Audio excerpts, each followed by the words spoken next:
សូមងូតទឹកជូនព្រះមានបុណ្យលោកកាយលោកពុកមានគុណឧត្តមថ្លាថ្លៃពុកគឺជាព្រះក្នុងផ្ទះរាល់ថ្ងៃថែបុត្រប្រុសស្រី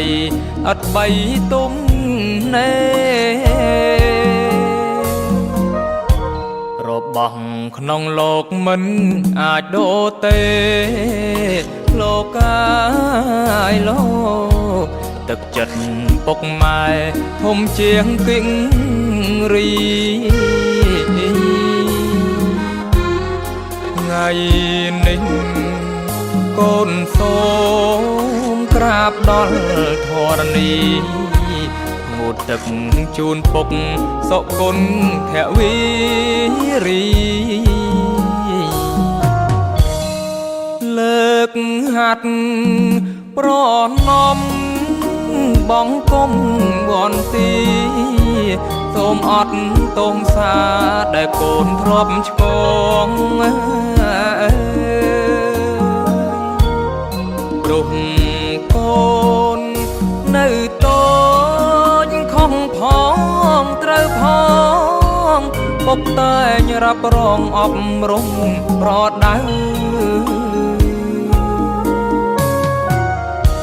ទុះយើងក្រទ្រាប់តែសច្ចៈនៅលោកកាយលោកគុណធម៌ជាផ្លូវនាំកូនសុខ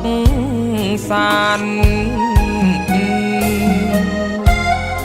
កូនធ្វើតាមពុកមិនដែលភ្លេចប្រាណ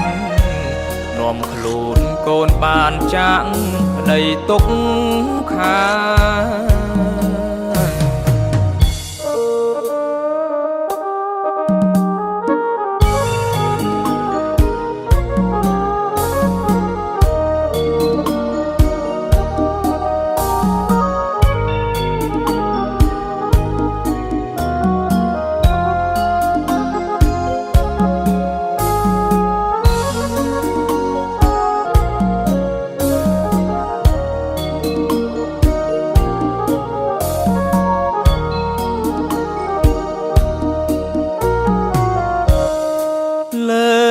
ហាត់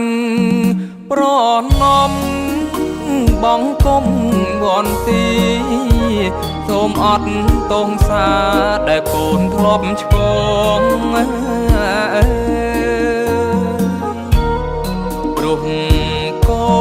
ននៅតូចខំផងត្រូវផ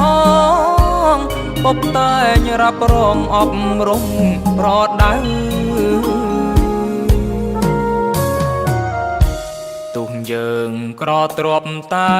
សច្ចៈនៅលោកកាយលោ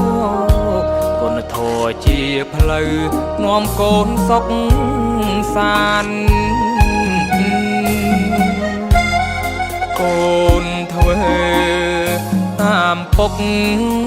មិនដែលភ្លេចប្រាណ